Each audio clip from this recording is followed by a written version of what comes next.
அம்மாவுக்கு கடன் கொடுத்தேன், பொண்டாட்டிக்கு கடன் கொடுத்தேன், பிள்ளைகளுக்கு கடன் கொடுத்தேன், வெக்கமா இல்லை உனக்கு சொல்கிறதுக்கு? என்னடா நியாயம் இது? ஏன்னா நீங்களாம் உப்பு போட்டு தான் சாப்பிட்றீங்களா, இல்லை நெஞ்சில் ஈரம் இருக்கா? நீ தான் கான்ஃபிடென்ட்டாக இருப்பில்ல, அதானே? நீ பெரிய கல்ட்டு, வீட்டுக்கு 2 ஓட்டு இருக்குது, விஜய் வந்து ஓட்டு போட போகிறாங்க, எதுக்குடா 2 தொகுதி நிற்கிற? உள்ளபடியே நீ வீரனா இருந்தா, மாவீரனா இருந்தா, நான் கரூரில் நிற்கிறேன், அந்த பாதிக்கப்பட்ட மக்களுக்காக நான் நிற்கிறேன், அங்கே நீ போட்டீங்கன்னா நீ ஆம்பளை. புஷி ஆனந்தியும் ஜெகதீஷ் பழனிசாமியும் தொக்கா தூக்கின்னு போயிட்டு உட்கார வச்சு நீங்கள் ஐஸ் கட்டில் படுக்க வச்சிங்கன்னு வச்சிங்களேன், இது மொத்த சுத்தம் வந்துடும். புஷி ஆனந்த் கடன் கொடுத்த ரைட்டு. நடிகைகளுக்கெல்லாம் வந்து பார்த்தீங்கன்னா வந்து வைர நெக்லஸும் ஒட்டியானெல்லாம் வாங்கி கொடுத்தல, எத்தனை நடிகை அப்பம் பிள்ளைக்கு சாண்டே இதான் பிரச்சனை. பிஜேபி தான் வந்து பாலியல் ஜல்சா கட்சின்னு சொல்லுவாங்க. பிஜேபியை பரவாயில்லன்ற அளவுக்கு கொண்டு வந்துட்ட நீ. இது இங்கே தான் கிடையாது, தமிழ்நாடு முழுவதுமே வந்து பார்த்தீங்கன்னா இந்த கட்சியில் இருக்கிற இந்த ஆண் நிர்வாகிகள் வந்து பெண் நிர்வாகிகளோட வந்து பரவலாக வந்து ஒரு பாலியல் குற்றச்சாட்டுகள் இருக்கு. புதிய சிந்தனை நேயர்களுக்கு வணக்கம். இன்றைய சிறப்பு நேர்காணலில் நம்முடன் இருந்திருக்கும் சிறப்பு விருந்தினர் மூத்த பத்திரிகையாளர், அரசியல் விமர்சகர் திரு சேகவர ஜெய்சங்கர் அவர்கள். சார் வணக்கம். சார் வணக்கம் சார். எப்படி சார் இருக்கீங்க? நலமா இருக்கேன் சார். நேற்று அவர்கள் விஜய் அவர்கள் நேற்று வந்து வேட்புமனு தாக்கல் பண்ணியிருக்காரு. அதாவது எனக்கு இவ்வளோதான் சொத்து இருக்கு, நான் இத்தனை பேர் கடன் கொடுத்துருக்கேன் அப்படின்னு குடும்பத்துக்கு கொடுத்த கடன்லாம், குடும்பத்துக்கு கொடுத்த உதவியெல்லாம் நான் கடனா மாத்திருக்காரு. உதவின்னு கூட சொல்லுங்க சார், செலவு உதவின்னு சொன்னாலும் தப்பு. செலவு பண்ணியிருக்காரு. செலவு கொண்டாடி பிள்ளைகளுக்கு தாய் தகவல் செலவு பண்ணியிருக்காரு. கடமை சார், அது மனைவி பிள்ளைகளுக்கு தாய் தந்தையருக்கு செய்கிறது வந்து அது கடமை. அது செலவுன்னு கூட நீங்கள் வந்து சொல்லக்கூடாது. இன்னும் சொல்லப்போனா உதவின்னு சொல்லக்கூடாது, அது கடமை. அது ஆமாம், ஒரு பொதுவான கடமையை கடனை மாத்திருக்காரு சார். பொதுவான ஒரு வார்த்தை நமக்கு என்ன, செலவீனமாச்சு. எதுக்கு செலவாச்சுன்னா இதுக்கு செலவாச்சு. ஓ ஜென்டில்மேன் படத்தில் வந்து இவ்வளோ பணம் கொள்ளடிச்சியே என்ன பண்ணன்னு கடைசியாக வந்து அர்ஜுன் கிட்ட கேள்வி கேட்பாங்க கோர்ட்டில். அப்படின்னாரு, இவ்வளோ பணம் வந்து கொள்ளையடிச்சே, அந்த வந்து எங்கே அந்த 5000 கோடின்னு சொல்லி அன்னைக்கு தொகை 5000 கோடி இருந்தது, பெரிய பணம் அது வந்து பார்த்தீங்கன்னா 5000 கோடி நீ என்ன பண்ணான்னு கேட்டான். செலவழிச்சிட்டேன்னு. செலவழிச்சுன்னா அது வந்து பார்த்தீங்கன்னா ஒரு பொதுவான வார்த்தை அது. ஆமாம். அப்போ மனைவி பிள்ளைகளுக்கு நீங்கள் செலவு பண்ணது செலவு தான் நீங்கள் சொல்லணுமே தவிர, செலவு கணக்கு தான் சொல்லணுமே தவிர, வரவு செலவு 2 இருக்குது சார். அதை தாண்டி எல்லா பற்றுக்கும் வந்து பார்த்தீங்கன்னா ஒரு பேர் இருக்குல்ல, கண்டிப்பாக கடன் பற்றுன்னு ஒன்று இருக்குது. அப்படிங்கிற சொல்லுது, அதெல்லாம் சொல்கிறாங்க. இந்த டெபிட்டு கிரெடிட்டுன்னு அந்த ஆங்கிலத்திலாம் சொல்கிறாங்கல்ல, ஆமாம், இதெல்லாம் வந்து ஒரு இந்த இடத்துல நீங்கள் என்ன சொல்லணும்னு கேட்டிங்கன்னா, என் மனைவி பிள்ளைகளுக்கு செலவு பண்ணணும்னு சொல்லலாம். நீங்கள் உறவு முறையில் 1000 பிரச்சனை இருக்கலாம், அதெல்லாம் நீ சரி பண்ணின்னு வரணும். இப்போ நீ என்ன செய்யணும் கேட்டால் மல்லாந்து துப்பிக்கிட்டே. இப்போ என்னன்னு கேட்டிங்கன்னா, அப்பனுக்கு கடன் கொடுத்தேன், அம்மாவுக்கு கடன் கொடுத்தேன், பொண்டாட்டிக்கு கடன் கொடுத்தேன், பிள்ளைகளுக்கு கடன் கொடுத்தேன், வெக்கமா இல்லை உனக்கு சொல்கிறதுக்கு? இது இப்படி கூட நீ ஒரு அரசியலுக்கு வந்து நீ பிழைக்கணுமா? நான் கேட்குறேன். நீ ஒன்றும் மக்களுக்கு நல்லதெல்லாம் நீ செய்ய வேணாம். நீ போதும், இது வரைக்கும் செஞ்ச நல்லதெல்லாம் போதும். நீ இது வரைக்கும் ஒரு 60 பேர் சாகடிச்சதெல்லாம் போதும். இனி ஒன்றும் நீ உன்னை யாரும் கூப்பிடவும் கிடையாது. இங்கே நீ அரசியல் வந்து கிழிக்கவும் போகிறதில்ல. இன்னும் மேலே மேலே வந்து பெத்த தாய் தந்தையில் அசிங்கப்படுத்த, அவமானப்படுத்துது, பொண்டாட்டி பிள்ளைகளை அவமானப்படுத்தக்கூடாதுன்னு தான் நான் கேட்குறேன். ரொம்ப ஹம்பிள் ரெக்வஸ்ட்டாக கேட்குறேன். நீ உனக்கு எதுக்குடா இதுக்கு? நீ வரவே வராத. நீ யாரும் எங்கள் தலைமுறையை நாங்கள் காப்பாற்றிக்கிறோம். இப்போ உன்னை எதிர்த்து போராடுறதே எங்களுக்கு ஒரு பெரிய தொழிலாக போயிடுச்சு. இப்போ வந்து ஒரு பொழப்பாகவே போயிடுச்சு. இப்போ வேறு வழி உன்னை வராமல் தடுக்கிறது தான் இப்போ எங்கள் வேலையை. ஏன்னா அவ்வளோ மோசமாயிடும் தமிழ்நாடு.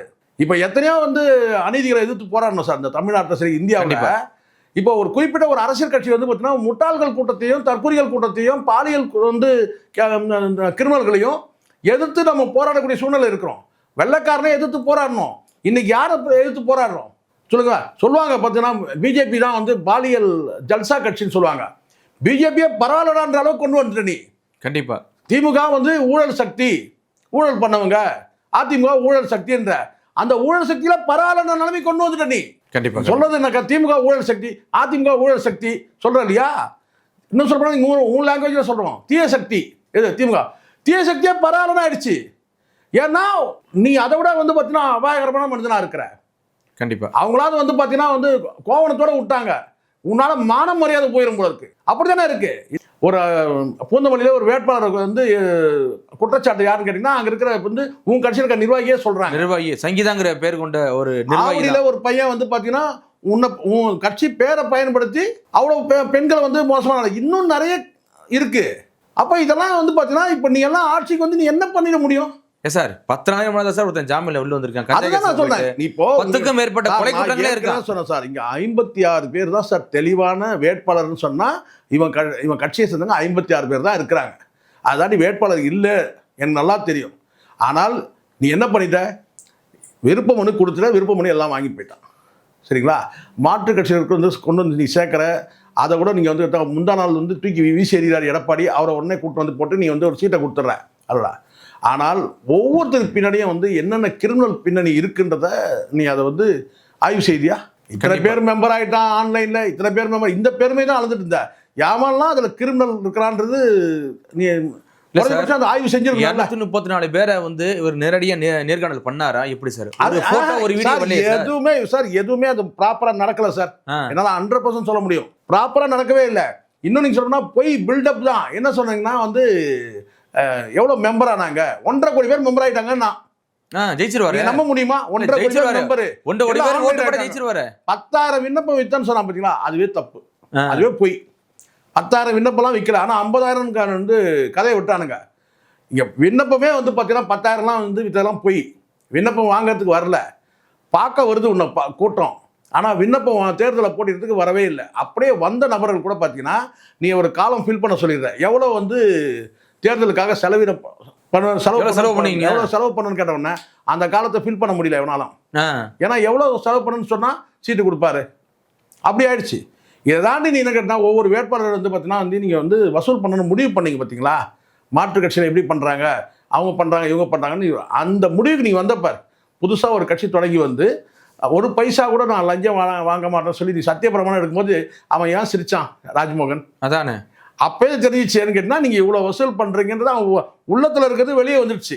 சரிங்களா? நீ சிரிச்சது அதாவது இவன் வந்து எதுக்காக அவன் சிரிக்கிறான்னா, ஒரு பைசா கூட நான் வந்து ஊழல் பண்ண மாட்டேன், லஞ்சம் வாங்க மாட்டேன்னு சொல்லி நீ சொன்னல, சீட்டே நீ வந்து பணம் வாங்கியிருந்தா நீ கொடு. அவனுக்கும் சேர்த்து, யாருக்கு? ராஜ்மோகனும் சேர்த்து. என்ன ஒரு கணிசமான குறைஞ்சிருக்கலாம், ஒரு 1 கோடி இருக்கலாம். அந்த 1 கோடி யாரு கொடுத்துருப்பான்? ஆதவர்ஜனா கொடுத்துருப்பான், இல்லை கடன் வாங்கியிருப்பான். ஏதோ ஒன்று அங்கே மொத்தம் அங்கே ஏதோ டிரான்சாக்ஷன் நடந்திருக்கு. அவன் சிரிக்கிறான். அப்போது முழுக்க நீ வந்து பணம் வாங்கின்னு சீட்டு கொடுக்குற. அப்போ யார் சார் கிடைப்பாங்க? நல்ல வழியில் சம்பாரிச்சனை கொடுப்பான். இந்த இது மாதிரி தான் கஞ்சா கேஸ், ஆமாம் கஞ்சா கேஸ், பாலியல் கேஸ், இந்த மாதிரி நபர்கள் தான் கொடுப்பானுங்க. ஜோசியம் பார்க்குறேன்னு சொல்லி ஒரு லேடி வந்து பார்த்தீங்கன்னா வந்து கேன்சரை சரி பண்ணிடும்னு சொல்லுது. அந்த மாதிரி நபர்கள் இப்படி தான். எனக்கு தெரிஞ்சு நான் அந்த பூந்தமல்லி இந்த ஆவடி விஷயத்தை சேர்த்து நான் சொல்கிறேன்னு கேட்டிங்கன்னா, இது இங்கே தான் கிடையாது, தமிழ்நாடு முழுவதுமே வந்து பார்த்தீங்கன்னா இந்த கட்சியில் இருக்கிற இந்த ஆண் நிர்வாகிகள் வந்து பெண் நிர்வாகிகளோட வந்து பரவலாக வந்து ஒரு பாலியல் குற்றச்சாட்டுகள் இருக்குது. இப்போ தான் ஒவ்வொருத்தராக வெளியே வராங்க. இந்த சில என்ன சொன்னால் இந்த தேர்தல் நெருக்கடி காரணமாக கூட சில பேர் வந்து புகார் தெரிவிக்காமல் இருக்கலாம். யார்கிட்ட புகார் தெரிவிக்கிறது அப்படின்ற ஒரு சூழல் இருக்கலாம். அதனால தான் இவங்க நீங்கள் வந்து கூர்ந்து கவனிச்சிங்கன்னா தெரியும் சார், இவங்க பெரும்பாலும் வந்து பார்த்திங்கன்னா வந்து காவல்துறையே குற்றச்சாட்டுறானுங்க. இப்போ இந்த தேர்தல் பணிகள் இருக்குல்ல, ஒரு என்ன சொன்னா அந்த ஒரு பாதுகாப்பு மட்டும்தான் தவிர அதை தாண்டி வந்து பார்த்தீங்கன்னா இந்த விதிகளை இருந்தால் ஃபாலோ பண்ணுறது இதெல்லாம் எல்லாமே வந்து ரெவன்யூ டிபார்ட்மெண்ட் தான். கண்டிப்பாக வருவாய்த்துறையும் சேர்ந்து தான் பண்ணுறது. வருவாய்த்துறை தான் மெயின். ஆமாம், ஆர்டிஓ தான் மெயின். அப்போது முழுக்க இவனுக்கு ஏன் காவல்துறையே வந்து இவனுக்கு குற்றம் சாட்டுறானுங்கன்னா, அடிப்படையில் என்னென்னா இது போன்ற புகார்கள் வரும்போது இது பழிவாங்க நடவடிக்கை, பொய்யான நடவடிக்கை. இப்போ இந்நேரம்னா இன்னும் இந்த வேட்பாளர் மீது பகிரங்கமாக புகார் கொடுக்குறாங்கன்னா இந்நேரம் விசாரணை பண்ணி பார்த்தீங்கன்னா அவனை வேட்பாளர் டிஸ்குவாலிஃபை பண்ணணும். ஆமாம், ஆனால் அதெல்லாம் பண்ண மாட்டீங்க. ஏன்னா விஜய்க்கே தெரியாது இப்போ அமௌண்ட் வந்துருச்சு, யார் யார் எந்தெந்த தொகுதியில் போட்டிக்கிறான்னு கேளுங்க, தெரியாது. ஒரு 4 பேர் வேணா சொல்லுவான். அவன் ஃப்ரெண்டு தூத்துக்குடியில் போட்டிடுற ஸ்ரீநாத், புஷியானந்த், ஆதவர்ஜனா, இந்த ஒரு 10 பேர் தான். இதை தாண்டி அவன் வேட்பாளர் யாருன்னே அவனுக்கே தெரியாது. இல்லைனா மாற்றி சொல்லணும் சார், இதோ இருக்கிற மாதவரத்தில் விஎஸ் பாபு சொல்கிற இடத்துல யாரை சொல்கிறான்? விஎஸ் பாபு சொல்கிற இடத்துல பிரபுன்னு வந்து பேரை வச்சிருக்கிறான். அப்போ அதுலேயே தெரியுது உனக்கு நாலேஜ் இல்லை, கவனம் இல்லை, நேர்காணல் எடுக்கல. முதல்ல நேர்காணலாம் நீ பண்ணலை. இப்போ யார் சார் பண்ணியிருப்பா சார்? நேர்காணல் 234 தொகுதி நேர்காணல் பண்ணால் குறைஞ்சபட்சம் வந்து பார்த்தீங்கன்னா ஒரு 5 நாட்கள் ஆகும் சார். கண்டிப்பாக ஒரு நாளைக்கு சராசரியாக ஒரு 30 பேர் 40 பேர் அவ்வளோதான் நீ பண்ண முடியுமே. சரிங்களா? காலையிலேருந்து நீங்கள் சாயந்தரம் வரைக்கும் பண்ணு. அதிகபட்சம் வந்து பார்த்தீங்கன்னா வந்து ஃபர்ஸ்ட் ஆஃப், அதாவது இடைவேளை வரைக்கும், மதிய இடைவேளை வரைக்கும் வந்து பார்த்தீங்கன்னா ஒரு 10லேருந்து 15 பேர், அதுக்கப்புறம் ஒரு 10லேருந்து ஒரு 15, 30 பேர் தான் ஒரு நாளைக்கு பண்ண முடியும். அப்படி நான் சொல்லுது. ஆமாம், குறைஞ்சபட்சம் வந்து ஒரு 7 நாள் 8 நாள் நடந்துச்சா? கிடையாது, நடக்கல. எல்லாமே கண் துடைப்பு. ஆல்ரெடி டிக் பண்ண வேட்பாளர்கள் இவன்லாம் காசு கொடுக்குறான்னா அதெல்லாம் காசு வாங்கிக்க, போடு கேண்டிடேட் போட்டு பார்த்துக்கலாம். நமக்கு என்ன இப்போது தேர்தல் ஜெயிக்க போகிறோம், முதலமைச்சர் ஆக போகிறோமா, ரீலை விட்டுட்டுருப்போம், தொகை வந்துடுச்சு, அதுக்கப்புறம் பார்த்துக்கலாம். அதுக்கப்புறம் கேட்டால் வந்து வாக்குகளை பிரிக்க தானே, திமுக வரக்கூடாது, அவ்வளோதான் அவங்க பிளானே. அதுதான் டிஎம்கே ரூலிங் வரக்கூடாது. மற்ற கட்சிகளில் எப்படி நடக்குது பார்த்தீங்களா வேலை? ஜல்லிச்சு போட்டுருக்குறாங்க கேண்டிடேட்டுங்களா. ஒவ்வொரு கேண்டிடேட்டும் நீங்கள் என்ன செய்கிறீங்க, எல்லாம் ஒரே குரூப்பாக ஒருத்தன் வில்லிவாக்கம், ஒருத்தன் பெரம்பூர். இல்ல ஏன் சார் எல்லாமே முக்கியமான நாட்கள் எல்லாமே சென்னை நோக்கியே பயணிக்கிறாங்க? என்ன காரணம்? இல்ல விஜய்க்கு வந்து சென்னையை தாண்டி பிரச்சாரம் பண்ற ஐடியா இல்ல, இது வரைக்கும் இல்ல. ஓ, அப்படியே போனா திருச்சி கிழக்குல போட்டிடுற பாருங்க, அங்க வேணா போலாம். அப்போ முழுக்க இவன் பெரம்பூர் தொகுதியை சுத்தி வந்து இவன் ஜெயிக்கணும். முதல்ல இவன் தோத்தானா கழட்டு முடிஞ்சிச்சு கதை. அப்போ முழுக்க இவன் பெரம்பூரை சுத்தி வரும்போது அப்போ பக்கத்துல நம்ம போட்டிட்டோம்னா நமக்கு பிரச்சாரம் பண்ண வருவாரு. வில்லிவாக்கம் தொகுதியில் நம்ம நிக்கலாம். ஆதவர்ஜனோட நிலைமை என்னன்னா, அங்கே மொத்தமே 2 லட்சம் ஓட்டு தான், 2.25 லட்சம் ஓட்டு தான் சார் அங்கே வில்லிவாக்கத்தில். அதில் வந்து பார்த்தீங்கன்னா வந்து போல் ஆகிறது பார்த்தீங்கன்னா 60%, 65% அவ்வளோதான் ஆகும். அப்போ 1.25 லட்சம் தான் வந்து போல் ஆகுமே அங்கே. ஆமாம், சரிங்களா? அந்த 1.25 வந்து பார்த்தீங்கன்னா நம்ம வந்து ஒரு 60,000 70,000 வாங்கினா போதும். ஏன்னா அங்கே களத்தில் வந்து பார்த்தீங்கன்னா வந்து அதிமுக கூட்டணியும் களத்தில் இருக்கு. அப்போ இங்கே திமுக கூட்டணியில் வந்து பார்த்தீங்கன்னா வந்து எக்ஸ்எம்எல்ஏவோட மகன் தான் நிற்கிறாரு, மோகனுடைய மகன் நிற்கிறாரு. வலிமையான வேட்பாளர்னா அவர் தான். அங்கே போட்டியே வந்து பார்த்தீங்கன்னா 4 முனை போட்டியாக இருந்தால் கூட அங்கே இருக்கிற போட்டி வந்து பார்த்தீங்கன்னா வந்து கார்த்திக் மோகனுக்கும் இவருக்கும் ஆதவர்ஜுனாவுக்கு தான் அங்கே போட்டியாங்க. அப்போ இந்த இடத்துல நம்ம வந்து வெற்றி அடைஞ்சிடலான்ற ஒரு நப்பாசை நிற்கிறான். ஆனால் தோக்க தான் போகிறான்னு. ஆனாலும் அவனுக்கு என்னென்னா, இந்த இடத்துல நம்ம தலைவர் ஒரு ரவுண்டு வந்தால் போதும், பெரம்பூர்ல வந்தால் தான் பக்கத்தில் டக்குன்னு வில்லிவாக்கத்துக்கு வர முடியும். இதெல்லாம் அவன் பிளான். ஆமாம், ஆனால் நேற்றே போகலையே சார். அதுதான் ஏன் போல நல்லா புரிஞ்சுக்கணும். நீங்கள் ஒரு பிரச்சாரத்துக்கு போறீங்கன்னா ஒரு பிரச்சாரர்கள் வந்து பார்த்தீங்கன்னா ஒரு குழு இருக்கணும், வழிநடத்துகிற குழுன்னு ஒன்று. ஆமாம், அப்போ வழிநடத்துகிற குழு தான் தெரியும். இப்போ விஜய்க்கு தெரியுமா எது வரைக்கும் பெரம்பூர் முடியுது, எங்கே குளத்தூர் தொகுதி ஆரம்பிக்குதுன்னு தெரியுமா? தெரியாது. நீங்கள் செம்பியத்தில் அனுமதி வாங்கிட்டு வீனஸோட கட் ஆயிடுச்சு. வீனஸ் குறிப்பாக அந்த டிடி கார்டன் ஒரு இடம் பகுதி இருக்குது வீனஸ்க்கு எதிர்க்க, இப்போ பிவிஆர் அதை தாண்டினது தான் உங்களுக்கு பெரம்பூர் ஸ்டார்ட் ஆகிடும். அந்த லிமிட்டோட முடிஞ்சிச்சு. அந்த வீனஸ் தாண்டின உடனே வந்து பார்த்தீங்கன்னா அது வந்து குளத்தூர் தொகுதிக்கு போயிடும். இது வந்து ஜவஹர் நகர் அதெல்லாம் வந்து அப்படி லிங்க் ஆயிரும். அது அப்படியே வந்து குளத்தூர் தொகுதிக்கு போயிடும். இதோட பெரம்பூர் வீனஸோட கட் ஆயிடுச்சு. சரிங்களா? அது உங்களுக்கு தெரியாமல் நீங்கன்னா சரி கேட்டீங்கன்னா செம்பியம் போலீஸ் ஸ்டேஷனில் பர்மிஷன் வாங்கிட்டு எங்கே போய் நீங்கள் பிரச்சாரம் பண்ணுறீங்கன்னா பெரம்பூர் ஒரு கார்னரில் போய் நீங்கள் பிரச்சாரம் பண்ணுறீங்க. சரிங்களா? அப்போ அந்த இடத்துல வந்து ஒரு கேள்வி வருது, நீங்கள் அனுமதி வாங்கினீங்களா? எங்கே அனுமதி வாங்கலை போடு வழக்க. அதுதான் உங்களுக்கு வந்து பார்த்தீங்கன்னா எவ்வளோ பேர் கொண்டு வரணும்? 500 பேர் கொண்டு வரணும். போடு கேஸை போடு. எவ்வளோ பேருக்கு உங்களுக்கு அனுமதி? இப்போ புரியுதுங்களா? நீங்கள் இந்த இடத்துல ஒரு விஷயத்தை கவனிக்கணும். ஒரு திட்டமிட்டு ஒரு பிரச்சாரத்தை இன்றைக்கி நீங்கள் நாளைக்கு பிரச்சாரம் சார், இன்றைக்கி அந்த குழு வந்து முடிவு பண்ணோம் தலைவர் எந்தெந்த பாயிண்ட்டை நிற்கிறாரு, அங்கெல்லாம் என்ன அனுமதிச்சா. இதுக்கு ஒரு டிபார்ட்மெண்ட் இயங்கணும், ஒரு துறை இயங்கணும். ஆமாம், நாளைக்கு வந்து தேர்தல் ஆணையத்தில் பவர் இருக்குது, புரியுது? நம்ம இஷ்டத்துக்குலாம் நம்ம போக முடியாது. அப்போ என்ன செய்யணும்னா அதுக்கான குழு என்ன செய்யணும்னா, நாளைக்கு பிரச்சாரத்துக்கு தலைவர் போகிறாருன்னா இன்றைக்கி நிகழ்ச்சி நேரம் என்னன்றதை ரெடியாக இருக்கணும். நாளைக்கு போகிறாருங்க, இந்த இடத்துல போகிறாரு, இந்த இடத்துல இத்தனை மணிக்கு போகிறாரு, இத்தனை மணிக்கு போகிறாரு, அவ்வளோதான். அங்கே சில நேரம் திட்டமிடல டைமிங் வேணால் டிஃப்ரெண்ட் ஆகலாம், ஆனால் பாயிண்ட்டு கரெக்டாக இருக்கணும். அங்கே அனுமதி வாங்கியாச்சான்னு நீங்கள் அனுமதி வாங்கலை. ஒலிபெருக்கி எத்தனை பயன்படுத்தணும், மைக்கு இத்தனை மைக்கு தான் பயன்படுத்தணும், இதை கூட தெரியவே இல்லை. இதெல்லாம் வழிகாட்டுறது யார் சார்? மொத்தமே வந்து பார்த்தா வில்லிவாக்கத்தில் போய் வந்து டாக்குமெண்ட் சப்மிட் பண்ணுறான், ஆதார் கார்டு வைக்கவே இல்லை. ஐயோ, யாரு? ஆதவர்ஜுனா. வில்லிவாக்கத்தை போய் பண்ணுங்க, யாராவது செய்வானா சார்? எவ்வளோ பேசுற நீ, பெரிய அறிவாளி உலகத்திலேயே நீ தான். சார்லஸ் சொல்றது கரெக்ட். சார்லஸ் சொல்லக்கூடிய பாருங்க, சில பேர் பேசும்போது தெரிஞ்சுக்கலாம் சார். ஆதவர்ஜுனா பேசுகிற பாருங்க, தான் மட்டும்தான் பெரிய அறிவாளி, மற்றவங்களாம் வந்து முட்டாள்ன்ற பேச்சு, அந்த துணி தெரியும். சார்லஸ் சொல்கிறார் பாருங்க, அவன் தான் உலகத்திலே அறிவாளி, மற்றவங்களாம் முட்டாள் நினச்சிட்டு பேசுவான் அவன். இப்போ புரியுதுங்களா? இப்போ நீங்கள் என்ன சொல்றீங்கன்னா காவல்துறை என்னடா டே? இப்போ நீங்களே சொல்றீங்க. அப்போ திமுக ஏதாவது ஒரு நிலைப்பாடு குறை சொன்னாங்க சார். நான் என்ன சொன்னேன், ஒரு நிலைப்பாடு. இப்போ நீ என்ன சொல்றேன்னு கேட்டீங்கன்னா, முன்னாள் எக்ஸ் முதலமைச்சரா, அதில் என்னடா உனக்கு ஆனந்தம்? அது என்ன ஆனந்தம் சார்? இன்னைக்கு தேதிக்கும் பார்த்தீங்கன்னா நம்ம பரவலாக ஒரு பொதுவான பார்வையில் பார்த்தாலும் இன்னைக்கும் டிஎம்கே அணி தான் முன்னணியில் இருக்கு. ஆமாம், அதிமுக செகண்ட். நீங்கள் எங்கே இருக்கீங்க? நீங்கள் இன்னும் பிக்சருக்கே வரல. நீங்கள் சும்மா அந்த தற்கொலை கூட்டங்களை காட்டிட்டு இருக்கீங்க. ஒரு 2000 பேரை கூட வச்சுட்டு இந்த 2000 பேர் முடிவு பண்ண முடியுமா சார்? நீங்கள் சொல்லுங்கள் சார். வாய்ப்பு இல்லை. 2000 பேர் உங்க கூட இருக்கிறதா வச்சுப்போம், அந்த வேனை சுற்றி நிற்கிறதா வச்சுப்போமே. அந்த 2000 பேரை ஓட்டு பெரம்பூர் தொகுதி எவ்வளோ ஓட்டு? 3 லட்சம் வந்து பார்த்தா மொத்த ஓட்டு 3 லட்சம். அதை போலாவது நீங்கள் எடுத்துங்க, 2 லட்சம் வச்சுக்கங்க சார். சரிங்களா சார்? 2 லட்சம் 60% தான் ஓட்டு போலிங் வச்சுப்போம். அந்த 2 லட்சம் நீங்கள் வாங்கக்கூடிய வாக்குகள் குறைஞ்சபட்சம் நீங்கள் வந்து பார்த்தீங்கன்னா ஒரு 80,000 வாக்குகள் வாங்கணும். ஆமாம். ஆனால் நீங்கள் 2000 பேர் கூட்டத்தை காட்டிட்டு வர்றீங்க. எது வண்டியை சுற்றி வேற சுற்றி இருக்கிற தற்கொலை கூட்டங்களை, அதை தாண்டி வீட்டு ஓட்டு கிடையாது உங்களுக்கு. இதுதான் உண்மை. இந்த 2000 ஓட்டு அப்படியே இருக்கான்னு கேட்டினா, அப்படியே இந்த பெரம்பூர்ல வந்து பார்த்தீங்கன்னா ஒரு 500 பேர் பின்னாடியே வரும். இது ஒரு படத்தில் வந்து சொல்லுவாங்க, லா லா லால் இல்லை லாலேன்னு வருவாங்க பாருங்க. இது ஓன்னு அது மாதிரி பார்த்தீங்கன்னா உங்கள் வேன் பின்னாடியே வரானுங்க ஒரு 500 பேர். இந்த 500 பேர் போனது அங்கே போகிற 500 பேர் தான் அந்த 500 பேர் உனக்கு ஓட்டு எங்க? அந்த வீட்டில் நீ சொல்கிற வீட்டுக்கு ஒரு ஓட்டு. எந்த வீட்டிலடா வந்து பார்த்தீங்கன்னா உன்னை தேடின்னு வராங்க? விஜய் இந்த இடத்துல வர்றாருன்னா அப்போ அந்த வீட்டில் இருக்கிற ஜனங்கள்லாம் வந்துருங்கல்ல. கரூரில் தான் மக்கள் ஏமாளிகள். கரூரில் ஏமாந்துட்டாங்க உங்ககிட்ட. உள்ளபடியே நீ வீரனாக இருந்தா மாவீரனாக இருந்தா நான் கரூரில் நிற்கிறேன். அந்த பாதிக்கப்பட்ட மக்களுக்காக நான் நிற்கிறேன்.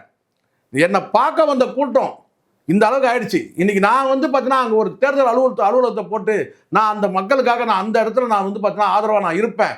அங்கே நீ போட்டீங்கன்னா நீ ஆம்பளை. ஆனால் விட்டுட்டாங்க. அதாண்டி இப்போ இந்த திருச்சின்றதே வந்து பார்த்தீங்கன்னா செகண்ட் ஆப்ஷனாக வச்சிருக்கிற நீ. முதல்ல அப்படியே நீ வந்து பார்த்தீங்கன்னா செகண்ட் ஆப்ஷன். இப்போ உதாரணம் இப்படி எடுத்துங்க சார். பெரம்பூர் வந்து பார்த்தீங்கன்னா அடிஷனல். நான் நிற்கிறது வந்து திருச்சி கிழக்கில் நிற்கிறேன். ஏன்னா தமிழ்நாடோட மையப்பகுதி. ஆமாம், அங்கே நான் நிற்கிறேன். அடிஷனல் இன்னொரு தொகுதி நான் பெரம்பூரை போட்டினா. ஆனால் பெரம்பூரில் நான் நிற்கிறேன், அடிஷனலாக வந்து திருச்சியில் நிற்கிறேன். உள்ளபடியாக நீ எங்கே நிற்கணும்? கரூரில் நிற்கணும். நான் இந்த தொகுதி மக்கள் இந்த 41 பேர் உயிர் தியாகம் பண்ணியிருக்கிறாங்க. நான் அந்த மக்களுக்கு நான் வந்து பார்த்தா என்னை பார்க்க வந்த மக்கள், அந்த கரூர் மக்களுக்காக நான் உழைப்பேன் கடைசி வரைக்கும். என்னுடைய சட்டமன்ற பதவின்ற உறுப்பினர் பதவியை நான் அங்கேருந்து தான் நான் அதை செய்ததுன்னா நீ ஆம்பளை. ஆனால் பயம் இருக்குது. ஏன்னா அங்கே பாதிக்கப்பட்ட மக்கள் நமக்கு வாக்களிக்காத விட்டுருவாங்கன்னு பயப்படுற. அவனை பலிகடாக்கிட்டேன். யார்? மாவட்ட செயலாளர் வந்து பலிகடாக்கிட்டேன். சரி, அவன் முன்ன போயிட்டு போகிறான். அடுத்த கட்ட நீ கட்ட நீங்கள் உண்மையிலே தைரியசாலி தானே சொன்ன. 2 தொகுதி எடுத்தாலும் ஒரு தொகுதி போதும். நீ தான் கான்ஃபிடென்ட்டாக இருப்பில்ல. அதானே நீ பெரிய கல்ட்டு. வீட்டுக்கு 2 ஓட்டு இருக்குது. விஜய் வந்து ஓட்டு போட போகிறாங்க. எதுக்குடா 2 தொகுதி நிற்கிற? இப்போ புரியுதுங்களா? உனக்கே தெரிஞ்சிடுச்சு. 2 தொகுதி நீ தோற்க போகிற. இங்கேயும் கவனம் செலுத்த முடியாமல் அங்கேயும் கவனம் செலுத்த முடியாமல் கடைசியில் இன்றைக்கி பார்த்துங்க ஒவ்வொன்றும் நீ பேசுறது அத்தனையும் உனக்கு வினையாக வந்து முடியுது. நீ பேசக்கூடிய வந்து வார்த்தைகள் அத்தனையுமே உனக்கு வினையாக வருது. பெண்களுக்கு பாதுகாப்பு போய் கொடுத்துலாம் 10 பெண்கள் பாதுகாப்பு நீ பேசலாமா சார்? கூடவே ஒருத்தர் வந்து இந்த ஜெகதீஷ் பழனிசாமி கூடவே இருக்கிறான் சார். அவனுக்கு என்ன சார் அரசியல் களம் பற்றி தெரியும்? நடிகைகளை வந்து பார்த்தீங்கன்னா வச்சுட்டு வியாபாரம் பண்ணுறவன், நடிகைகளை மொத்த காட்சியில் வச்சுட்டு ரூட்டுன்னு ஒரு அமைப்பு வச்சு பார்த்தீங்கன்னா தயாரிப்பாளர்களுக்கு அனுப்பி விடுறவன் நடிகைகளை. அவனுக்கு எப்படி தெரியும்? அதானே தேர்தல் குழுனா என்ன, செயற்பாட்டு குழுனா என்ன, அதுக்கு என்ன விதிமுறைகள் தெரியும் உனக்கு? விஜய் கூட சொம்பு தூக்கிட்டு போயிட்டா போதுமா? ஒரு படத்தில் வந்து வடிவேல் வந்து போவார் வந்து பார்த்தீங்கன்னா பின்னாடியே வேட்டியை தூக்கிட்டு விவேக் போவார், குனிஞ்சிட்டே போவார். ஒருத்தர் குனிஞ்சிட்டே வேட்டியை பிடிச்சி தூக்கிட்டு போவோம். அந்த மாதிரி தான் நீங்கள் போயிட்டு இருக்கீங்க. இதனால என்ன நடக்க போகுது? இன்னைக்கு போட்டாச்சு வழக்கு. இதுதான் ஆரம்பம். இன்னும் உனக்கு தமிழ்நாடு முழுவதும் நீ விதிமீறல் பண்ணால் வழக்கு போடுவாங்க. இல்லை, இப்போ இதே மாதிரி எத்தனை வேட்பாளர்கள் சிக்குவாங்க? கண்டிப்பாக சார். இவங்களுக்கு அதுதான் நான் சொல்கிறேன். இந்த இடத்துல அனுபவம் வேணும். உள்ளபடியே இதை நீ எப்படி வந்து செயல்படுத்தி இருக்கணும். சார், ஒரு அஃபிடேவிட் தாக்கல் பண்ணும்போது அவன் குற்றவாளியானு பாப்பாலாம் பார்க்க மாட்டாங்க. கண்டிப்பா சார். டெய்லி போகணும் தெரியுமா தெரியாது? கண்டிப்பா சார். ஒரு கேண்டிடேட் நீங்க செலக்ட் பண்ணுங்க. இதுக்கு தான் நீங்க வந்து சீமான் நாம் தமிழர் கட்சியை பாருங்க. நீங்க டிஎம்கேல ஏடிஎம்கேலாம் நீங்க வந்து சமாதானம் தேடுறீங்க. இது எல்லா கட்சியும் நடக்கிறதான்னு சொல்லிட்டு அதான் நாம் தமிழர் நடக்காதது. ஜல்லிச்சிருவாங்க. ஜல்லிச்சு வந்து பார்த்தா 6 மாதத்துக்கு முன்னாடி வேலை நடக்கும் சார். எந்த கட்சியும் சார் 6 மாதம் முன்னாடி கேண்டிடேட் ரெடி பண்ணுவாங்க சார்? முதல்ல கேண்டிடேட் அறிவிச்சதே சீமான் தான். அதுதான் சார். 6 மாதம் முன்னாடி கேண்டிடேட்டை செலக்ட் பண்ணுறாங்க தேர்தல் வரும்போது. அப்போ எப்படி வச்சு பாருங்க. அதுதான் கட்சி. நீ நேற்றுக்கு வரைக்கும் உனக்கு ஒரு திட்டம் கிடையாது, ஒரு பிளான் கிடையாது. என்ன வந்து பார்த்தீங்கன்னா கூட்டணிக்கு இங்கே போகலாமா அங்கே போகலாமா இப்படியே அலப்பாஞ்சிட்டு இருந்தது. நான் பலமுறை ஜான்கிட்டே சொன்னேன், நீங்கள் வியூக அமைப்பாளராக இருக்கலாம், வியூகத்தில் நீங்கள் வந்து பார்த்தீங்கன்னா கில்லாடியாக கூட இருக்கலாம். ஆனால் நீங்கள் வந்து கட்டாந்தரைக்கு பாறையில் நீங்கள் தண்ணியை ஊற்றிட்டு இருக்கீங்கன்னு சொன்னேன். நான் உள்ளபடியே வந்து திறமசாலி. ஆனால் வியூகத்தை போட்டு கொடுக்குறது பிரச்சனை சார். அங்கே செயல்படுத்த எக்ஸிக்யூட் பண்ணுறதுல மண்ணாக இருக்கிறானுங்க. அவன் வந்து வெறும் களிமண் இருக்குது சார். அவன் வந்து யாரா கிங்கு? அங்கே வந்து கிங் மேக்கர், அதாவது இந்த கிங்கை வழி நடத்தக்கூடிய யாரான்னு கேட்டிங்கன்னா புஷியானது யார்? என்னென்ன அவரு எக்ஸ்எம்எல்ஏ என்ன? எங்கே எக்ஸ்எம்எல்ஏ? பாண்டிச்சேரி. மொத்தமே 10 லட்சம். அந்த ஸ்டேட்லேயே வந்து பார்த்தீங்கன்னா 10 லட்சம் ஓட்டு சார். ஆமாம், மொத்தமே வந்து பார்த்தா இங்கே 6 கோடி எங்கே, 10 லட்சம் எங்கே? அந்த 10 லட்சத்தில் வந்து பார்த்தீங்கன்னா இவர் வந்து பார்த்தீங்கன்னா ஒரு 1000 ஓட்டு வாங்கினா எம்எல்ஏ. அவர்கிட்ட அவர் எக்ஸ்எம்எல்ஏ இதே ஓட்டிட்டு இருந்தானுங்க. இன்னைக்கு பாருங்க, அது எக்ஸ்எம்எல்ஏ எங்கே போயிருந்தா டி நகரில் போய் நிற்கிறான். தேர்வான்னு நினைக்கிறீங்க? தேரவே தேராது. தலைவர் வந்து எப்படியாவது இட்டுக்குன்னு வரணும். எங்க டி நகருக்கு இட்டுக்குன்னு வந்து சுற்றி காமிச்சு இட்டுக்குன்னு போயிடணும். முடிஞ்சு சார். எனக்கு தெரிஞ்ச வரைக்கும் நான் தலைவருக்கு டி நகர்லேயும் ப்ராப்பர்ட்டி இருக்குது சார். சார் எல்லா இடத்துலையும் இருக்குது சார். சார் நான் கேட்குறேன், இதுவே வந்து பார்த்தீங்கன்னா ஃபேக், ஏமாத்துறது. மொத்தமே 500 கோடி தான் சொத்து. 520 கோடி காட்டுறேன். மொத்தம் 519 நினைக்கிறேன். 520 கோடி காட்டுறேன். ஆனால் கல்யாண மண்டபம்லாம் எவ்வளோ இருக்குது? எத்தனை கல்யாண மண்டபம் இருக்குது? எவ்வளோ மதிப்பு? இன்றைக்கி நிகர மதிப்பு எவ்வளோ சொல்லுங்க கைட்லைன் வேலை. இது வரைக்கும் சார் தன்னுடைய பொண்டாட்டியோ பிள்ளையோ மேலே எந்த சொத்து வாங்கலையே சார். சார் நீங்க சொல்றீங்க சார், அவங்க இன்னும் பேச ஆரம்பிக்கல. அதெல்லாம் அவங்க பேச ஆரம்பிக்கல. அவங்க மாமா ஒருத்தர் இருக்கிறான், ஜான் பிரிட்டோன்னு சொல்லிட்டு இருக்கு. அவன் எத்தனை பேர் பினாமி உங்களுக்கு தெரியும்? புஷியானது குடும்பமே பினாமி சார். ஏன் புஷியானதை விட முடியல? ஜெகதீஷ் பழனிசாமி வந்து பினாமி. ஒண்ணுமே வேணாம் சார். அந்த புஷியானதையும் ஜெகதீஷ் பழனிசாமியும் தொக்கா தூக்கின்னு போயிட்டு உட்கார வச்சு நீங்க ஐஸ் கட்டில படுக்க வச்சிங்கன்னு வச்சுங்களேன், இது மொத்த சொத்தம் வந்துடும். குறைஞ்சபட்சம் 3000 கோடி சொத்து இருக்கும் சார். நீ 500 கோடின்ற, குறைஞ்சபட்சம் 3000 கோடி சொத்து. ஏன்னா அவ்வளோ தயாரிப்பாளர்கள் நீங்கள் ஆட்டையை போட்டீங்க, அவன் செத்தே போயிட்டான். தயாரிப்பாளர்களும் பிச்சை எடுத்துருக்கிறான், சில பேர் காணாமல் போயிட்டாங்க, சில பேர் அப்படி இருக்கு. 69% நீங்கள் கடைசி படம் நீங்கள் தானே சொன்னீங்க 200 கோடின்னு. அதானே நீங்க தானே 200 கோடி. நீங்க 5 படம் பண்ணா 2000 கோடி சார். 100 ரூபாய் சென்ட்டுக்கு சென்ட் 100 ரூபா வாங்கினது பாண்டிச்சேரியில். சென்ட் எவ்வளோ? 100 ரூபா வாங்கினது. இன்னைக்கு சென்ட் வந்து பார்த்தீங்கன்னா 40,000 50,000. ஒரு சென்ட் எவ்வளோ? 40,000. எவ்வளோக்கு வாங்கினீங்க? 100 ரூபாய்க்கு வாங்கினீங்க. இன்னைக்கு ஒரு சென்ட் 40,000. எவ்வளோ பன்மடங்கு சொத்து ஆயிடுச்சு தெரியுங்களா? இப்போ கண்டிப்பா இதெல்லாம் வந்து இதுதான். இப்போ எதுக்கு இதெல்லாம் வந்து பண்ணா? இப்போ இவ்வளோதான் சரி. பொண்டாடி கடன் கொடுத்த, பிள்ளைக்கு கடன் கொடுத்த, அப்பா அம்மா கடன் கொடுத்த, எல்லாம் கடன் கொடுத்த, ஏன் புஷியானதுக்கே கடன் கொடுத்த. சரி நீ கடனாவே வச்சுப்போம் இல்லை, இவ்வளோ கடன் கொடுத்தல, ஏன் அந்த வரியை கட்டிட வேண்டியதானே? ஏன் ஒரு 4 கோடி ரூபா வரி பாக்கி வச்சிருக்க, ஒரு 3 கோடிக்கு மேலே வந்து ஒரு 3.5 கோடி வரி பாக்கி வச்சிருக்க, கட்டிட வேண்டியதானே? கண்டிப்பா நியாயம் இருக்கணும்ல சார்.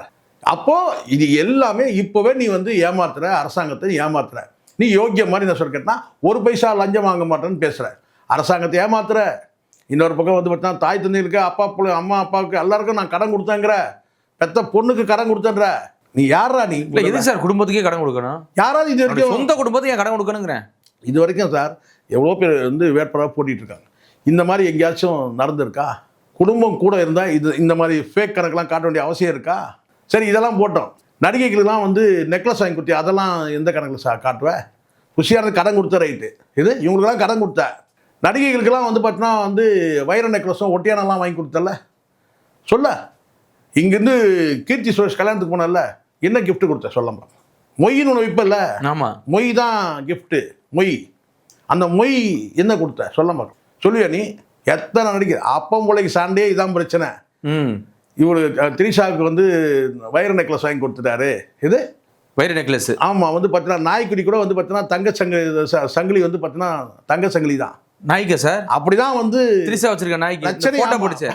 ஆமாம் சார். ஓ பிரச்சனையே வந்து அங்கே என்ன வந்து எஸ்ஏசிக்கும் வந்து இவனுக்கு என்ன பிரச்சனை?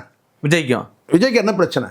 முதல் ஒரு விஷயம், எந்த விஷயத்துலையும் வந்து பார்த்தீங்கன்னா மாமியார் மருமகளுக்கு கருத்து வேற்றுமை எல்லா குடும்பத்திலும் அது வர்க்க போராட்டம். அது மாமியாருக்கும் மருமகளுக்கும் உரசல் ஒன்று இருந்துகிட்டே இருக்கும். புரியுது சொல்கிறது? அது ஒரு வர்க்க போராட்டம். அப்பம் பிள்ளைக்கும் எப்பவுமே ஒரு கருத்து வேற்றுமை இருக்கும். அதுவும் கூட ஒரு வகையான வந்து ஒரு வர்க்க போராட்டம் தான். அது காலங்காலமாக இருக்குது. ஏன்னா அப்பங்காரன் வந்து பிள்ளைக்கு ஒன்றும் தெரியாதுன்னு நினைப்பான். பிள்ளைக்காரன் சொன்னால் அப்பங்காரன் வந்து பார்த்தீங்கன்னா எம்டன்னுவான். இப்படி வழக்கமாக நடக்குது. ஆனால் எல்லாமே 4 சவத்துக்குள்ளேயே இருக்கும். 4 சவத்துக்குள்ளேயே இருக்கும், வெளியில் வராது.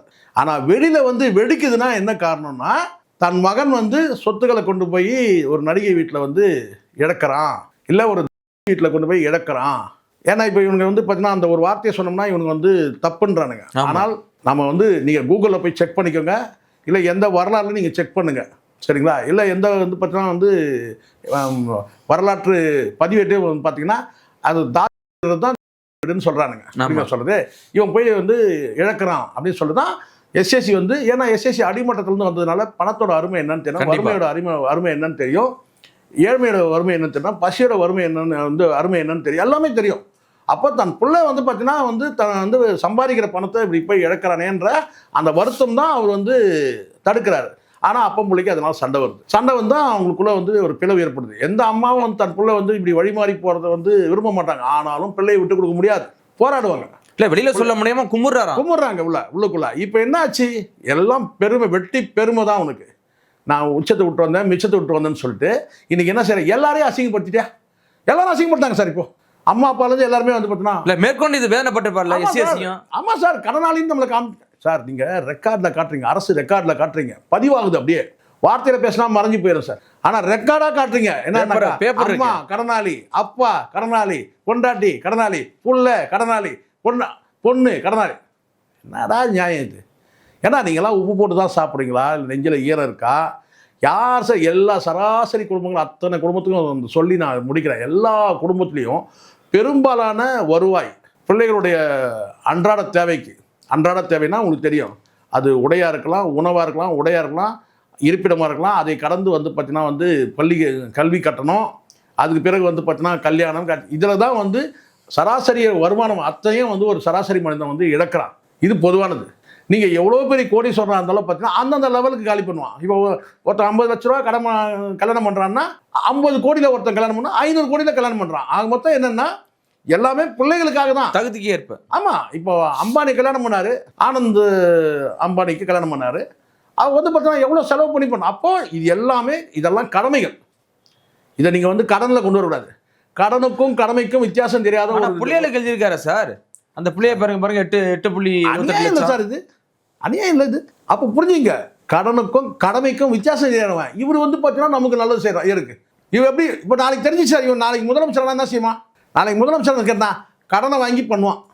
கடன் கொடுத்தவன்ல, கரெக்ட், கடன் கொடுத்தவன்ல கடனை வாங்கி எல்லாத்தையும் செய்வான். நம்ம தலையில் கடன் சுமையை ஏற்றுவான். இவன் ஆக போகிறதுல வச்சுங்க, அது வேறு விஷயம். இவன் இப்போ ரெடி பண்ணிக்க வேண்டியது தான். நல்ல நாள் பார்த்து கட்சியை கலைக்கணும். என்றைக்கோ சொல்லிட்டேன் நான் சொல்லி 1 வருஷம் ஆச்சு. ஒரு நல்ல நாள் பார்த்து கட்சியை கலைக்கணும், அவ்வளோதான். இந்த எம்ஜிஆர் ஆகலாம், ஜெயலலிதா ஆகலாம், இந்த கனவெல்லாம் இங்கே இன்னும் யாரும் வந்து இந்த ஏமாளிலாம் கிடையாது. உன் பிராண்டை கிழிக்கிறது தான் வேலை. எங்களுக்கு எளிதாக்கி விட்டுற இது. இப்போ இதெல்லாம் வந்து பார்த்தீங்கன்னா எதிர்மறை விமர்சனம் பண்ணக்கூடியவங்களுக்கு இது அல்வா தானே சார். இது மாற்று கட்சியாக இருக்கட்டும் அல்லது வந்து மாற்று சிந்தனை கூட, அதாவது தாவேக்கான்ற கட்சி வந்து பார்த்தீங்கன்னா வளரவே கூடாதுன்னு நினைக்கிறவங்களுக்குலாம் இது நீங்கள் வந்து தூக்கி அல்வாவில் தூக்கி கொடுக்குற. ஆமாம் சார். தன்னுடைய உதவியாளருக்கு, அந்த ராஜேந்திரன் என்ற உதவியாளருக்கு ஜெயா ப்ராப்பர்ட்டி சொல்லிட்டு ஒரு ரியல் எஸ்டேட் பண்ணி சார் நிறுவனம் ஆரம்பிச்சு கொடுத்துருக்காரு. யார் சார் அவன் ராஜேந்திரன் சார்? நீங்கள் இன்னும் வந்து அவர் உதவியாளருக்கு வந்து பிள்ளைக்கு சீட்டு கொடுத்து அவன் யார் சார்? இவன் பினாமி சார்.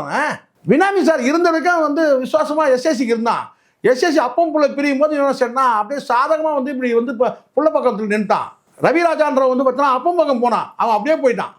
யாரு? நல்லா புரிஞ்சுங்க, ரவிராஜான்றவன் பிஏ, இவன் வந்து பார்த்தீங்கன்னா வந்து டிரைவர். அப்பம் பிள்ளை சண்டை வந்து பிரியும் போது என்ன செஞ்சுட்டான், ரவிராஜா என்ன பண்ணிட்டான், நேராக அந்த பக்கம் போயிட்டான். புஷியானந்துக்கு பிடிச்சான். யாருக்கு? விஜய்க்கு. அந்த புஷியானந்துக்கு பிடிச்சான் ராஜேந்திரன், நின்ட்டான். அவ்வளோதான். என்ன கதை விடுறானுங்க. இன்னமும் உதவியாளர் ஊழியர் அவனும் ஒரு பினாமி விசுவாசம். அவன் வந்து திரிஷா வீட்டுக்கு வண்டியை விடுறானா, வண்டியை விடுவான் சார். தம்பி அதெல்லாம் தப்பு தம்பி, வெளியே போ இல்லை, அப்பா அம்மாவுக்குலாம் நீங்கள் வந்து இப்படி நடத்தக்கூடாது தம்பி, அப்பா அம்மாவுக்கு சோறு பண்ணணும் தம்பி அப்படின்னு ரவிராஜா சொல்கிறான். அப்பா அம்மாவெல்லாம் விளக்காதீங்க அப்படின்னு சொன்னான்னா வெளியே போ. நீ எங்கள் வீட்டில் இருக்கிறல, என் வீட்டில் தானே இருக்கு, அந்த வீட்டெல்லாம் ஹேண்ட் ஓவர் பண்ணு, வீட்டெல்லாம் ஹேண்ட் ஓவர் பண்ணிட்டு நீ கிளம்பு. அதே ராஜேந்திரன் வந்து கேட்டான், தம்பி சூப்பராக பண்ணிங்க தம்பி, அந்த ஆள் இருந்தாருன்னா உங்களுக்கு வந்து பார்த்தீங்கன்னா நிம்மதி இருக்காது தம்பி, எப்போ பார்த்தாலும் உங்களை நீங்கள் எனக்கு ஃபோன் போட்டு கேட்குறாரு தம்பி. அதான் தம்பி இப்போ எங்கே இருக்கிறான், இப்போ எங்கே போகிறான், எங்கே வர, இதே எனக்கு தொல்லையாக போச்சு தம்பி, ஃபோன் பண்ணி இம்சை கொடுக்குறாரு தம்பி. அப்படியாண்ணே நீங்கள் என் கூட இருங்க, இனி வந்து பார்த்தீங்கன்னா அந்த ஃபோன் வந்து கட் பண்ணுங்கள், டெலிட் பண்ணுங்கள், நான் பார்த்துக்கிறேன். இனி இதுதான். யாரெல்லாம் மாமா வேலை பார்த்தான்னா அவன்லாம் செட்டில் ஆகிட்டான்.